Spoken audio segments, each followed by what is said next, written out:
in Western culture, we have notions of what it means to be a person and how you act in public and private, and um, how you define yourself. When you get down to, say, um, African American culture, there are other things that influence. And it may even be dependent on things like what part of America you're from.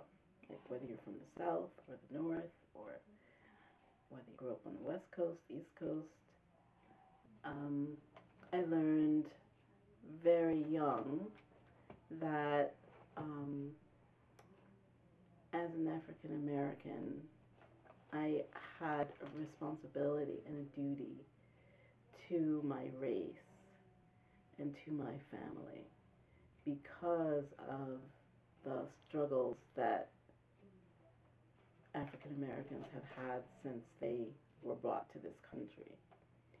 So there was a lot of pressure to, do well in school, to, try your best in everything, to,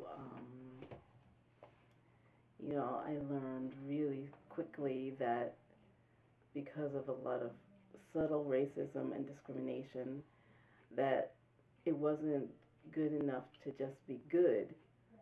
I had to be 2 or 3 times as good as anyone else in order to be recognized, in order to be um, seen as worthy. In general, I would say African American culture, um, there's a lot of stigma around mental illness and around emotional difficulties or issues. And I think there are a lot of reasons for that. One, I think historically, coming up from slavery and then going through segregation and um, really horrible times, families didn't have the leisure to talk about their feelings. You were so busy just trying to survive. It didn't matter whether you were depressed or what you felt about something. You were just trying to save your neck and save your family's neck. Um, so I think that like made people less sensitive to emotional things and very used to kind of ignoring them or sweeping them under the rug or thinking that it's not as important as basic survival. As a kid, I remember watching television with my grandmother. We were watching soap operas, and the person on the soap opera was um, going to a therapist, and she said, "Oh, that's what rich white women do, you know, who are neurotic and have nothing better to do." You know, it was like there was no way a black person would go to a therapist.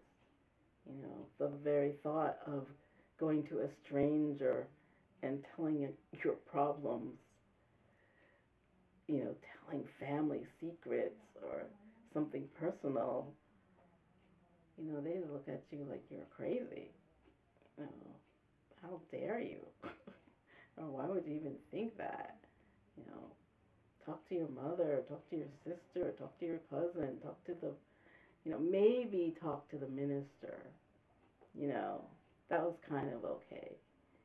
But in general, going outside the family to talk about things, even as educated as my family was, it was still like looked down upon.